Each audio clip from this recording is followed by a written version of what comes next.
Bienvenidas y bienvenidos a este video de psicología para hablar acerca de pérdidas y duelo. Desafortunadamente, las personas tenemos que vivenciar en el transcurso de nuestra vida ciertas pérdidas que nos van a generar eventualmente un proceso de duelo. No es posible pensar ni suponer una vida feliz, una vida libre de frustraciones y de contrariedades. Mucho menos es imposible pensar que no sintamos la pérdida de algo.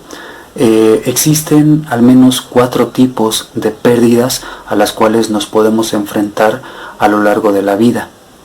Un tipo de pérdida es el llamado pérdidas relacionales, que tiene que ver justamente con aquellos vínculos afectivos que establecimos con una persona o personas y que llegado un momento esa relación tan estrecha que teníamos se ve interrupta por la muerte o por el distanciamiento definitivo. Aquí lo importante es notar que no necesariamente una pérdida relacional de un ser querido se vincula por el amor y por el afecto.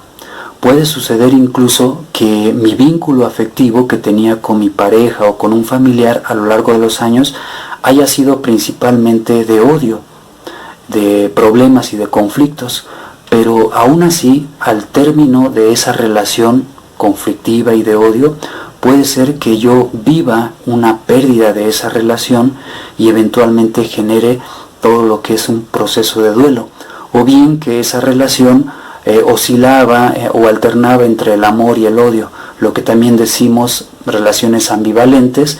Unas veces estamos bien, nos amamos, nos queremos, pero otras tantas nos odiamos, nos pegamos, nos ofendemos, etc.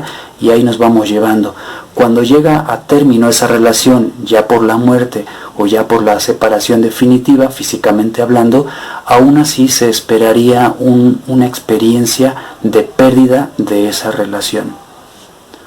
Un segundo tipo de pérdida es las pérdidas intrapersonales, que se refieren a lo que es mi yo, la forma en que yo me concibo o que yo me veo a mí mismo o a mí misma.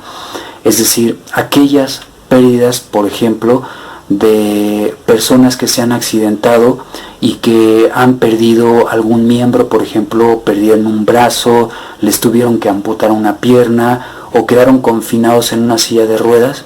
Esas personas viven un proceso de duelo literalmente porque han perdido algo de ellos mismos con el que se consideraban en una cierta forma e identidad.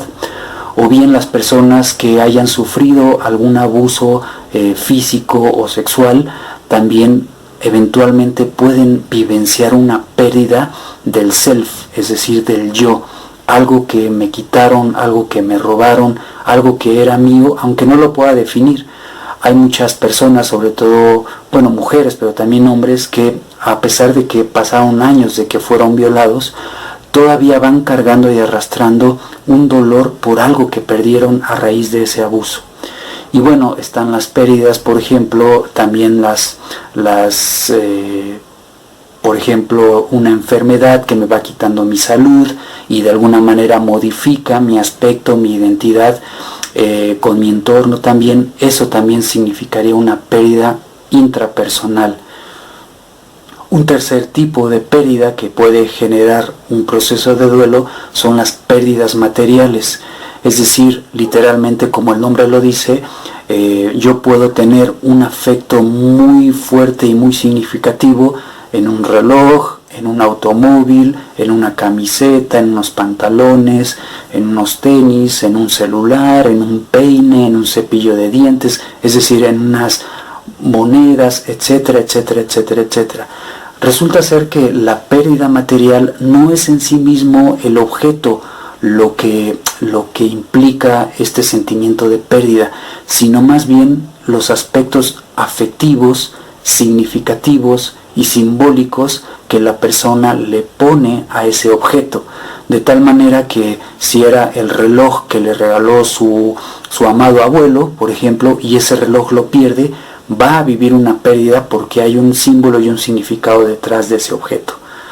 Entonces las pérdidas materiales, aunque pudieran parecer inclusive cosas de niños, que cómo es posible que un adulto se ponga como se ponga porque destrozó su auto, por ejemplo, y no se trata de un materialismo, de alguien que solamente busca el valor en los objetos, sino se trata muchas veces de esos símbolos, esos afectos no vistos o depositados a través de esos objetos, que cuando se pierden, vaya que sí generan un proceso de duelo. Y un cuarto tipo de pérdida es la pérdida evolutiva, que es un tanto parecida a las pérdidas intrapersonales. Las pérdidas evolutivas se refieren al desarrollo del ser humano.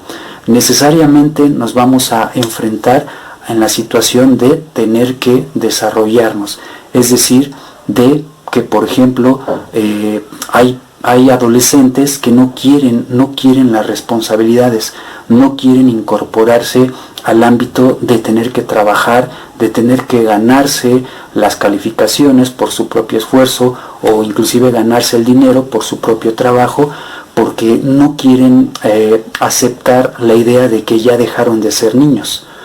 O bien en el caso ya de los adultos mayores, cuando se ven obligados a jubilarse, es decir, cuando tienen que aceptar la desafortunada idea de que ya no son productivos a los ojos de una sociedad y de un contexto capitalista, materialista, consumista, en donde a determinada edad tú eres productivo, a partir de tal edad ya no eres productivo, ya no convienes. Entonces en la jubilación se ha sabido inclusive y se ha registrado de gente que se ha jubilado y al poco tiempo falleció, cayó en depresión y después fallecieron. Esto es porque llegan a sentirse que ya no sirven, sienten que prácticamente su vida cambió en un giro completo, a manera de que ya no tienen utilidad, ya no sirven para nada. Eso es un indicativo de una pérdida evolutiva que eventualmente generan psicopatologías o, en el menor de los casos, un proceso de duelo. Ahora bien, en los procesos de duelo generalmente se conoce más este proceso de duelo estudiado y documentado por Elizabeth Kubler-Ross, que en muy pocas palabras, no me meteré en el proceso de duelo, pero se refiere a que un proceso de duelo es un tránsito que todos tenemos que hacer ante una de estas pérdidas y que ese proceso de duelo supone ser natural. Se dan naturalmente las fases del duelo hasta superarlo. Sin embargo, vamos a decir, en la Escuela de Psicología Norteamericana, el principal exponente es William Worden, quien ha estudiado e investigado las pérdidas y los duelos. Se refiere a que el duelo no tiene que ser de un carácter pasivo, sino activo, es decir, que la persona que está en duelo tiene que cumplir una serie de tareas, 4 para ser específica, para poder superar su duelo a partir de elaborar cada una de las 4 tareas planteadas por esta psicología norteamericana. Entonces, ya sea un duelo que se tenga que procesar de forma natural o un duelo que se tenga que trabajar terapéuticamente con 4 tareas a realizar, es como se esperaría trabajar cualquiera de estas 4 pérdidas. Muchas gracias por tu atención y que estén todos muy bien. Bye.